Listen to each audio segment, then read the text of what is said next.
Nombre fractionnaire et fraction impropre. Le sens de la fraction, bon, tu sais comment ça s'écrit une fraction, tu sais que le nombre en haut, c'est le numérateur, le nombre en bas, c'est le dénominateur. Le dénominateur ne peut jamais être zéro. Le numérateur et le dénominateur, les deux doivent être des nombres entiers. On ne peut pas avoir des nombres décimaux mélangés dans une fraction. On dit d'une fraction qu'elle est impropre lorsque le numérateur est plus grand que le dénominateur. C'est une fraction qui est plus grande que 1. On a plus qu'un entier. Ici, on aurait comme trois fractions de représenter. Ma première image, je pourrais séparer ici pour voir que j'ai trois parties de colorées sur 4. Donc ici, ça pourrait être 3 quarts.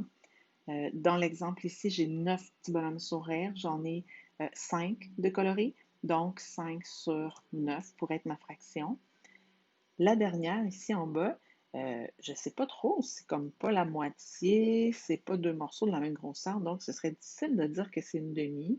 Il faudrait peut-être que je redivise mon triangle en parties plus petites et des parties égales pour être capable d'identifier quelle fraction de mon triangle ici j'aurais.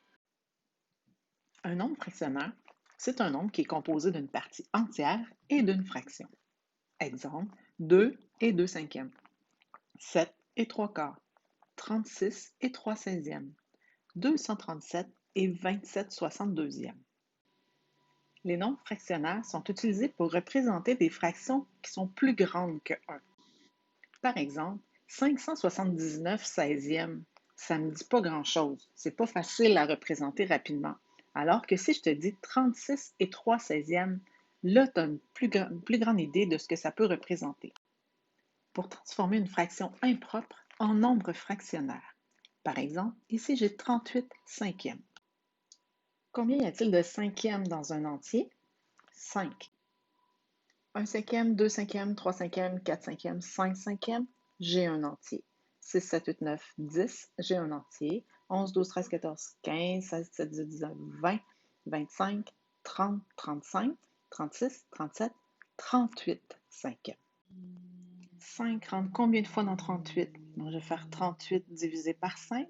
Ça me fait 7. 7 fois 5, 35. Il me reste 3. Il reste 3. Donc, 38 cinquièmes, c'est la même chose que 7 et 3 cinquièmes. Comment transformer 57 cinquièmes en nombre fractionnaire? Tout d'abord, c'est important de savoir que là, on est en cinquième.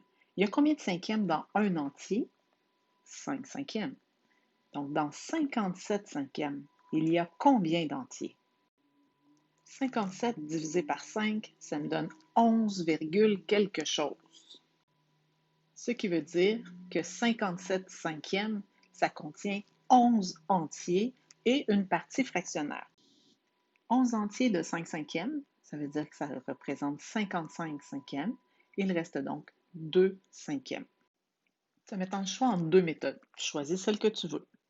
Prenons un autre exemple, 28 tiers. Ça représente quel nombre fractionnaire? J'ai besoin de savoir 3 rentre combien de fois dans 28?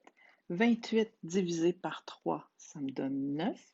9 fois 3, ça fait 27. 28 moins 27, il me reste 1. Donc 9 et il reste 1. 28 tiers, c'est donc équivalent à 9 entiers et il reste 1 tiers. Si tu comprends mieux avec l'autre méthode, je veux savoir dans un entier, il y a combien de tiers. Donc, un entier, ça équivaut à 3 tiers. Donc, j'ai combien de fois 3 tiers dans 28 tiers? 28 divisé par 3, ça donne 9, quelque chose. Il y a 9 entiers dans 28 tiers. 9 entiers, ça représente 27 tiers, donc il reste 1 tiers. À l'inverse, si j'ai un nombre fractionnaire que je veux transformer en fraction impropre, par exemple 2 et 6 onzièmes, il y a 11 onzièmes dans un entier, dans deux entiers, il y a 22 onzièmes. Si 2 entiers correspondent à 22 onzièmes, plus le 6 onzièmes, j'ai donc 28 onzièmes. 2 et 6 onzièmes, c'est équivalent à 28 onzièmes.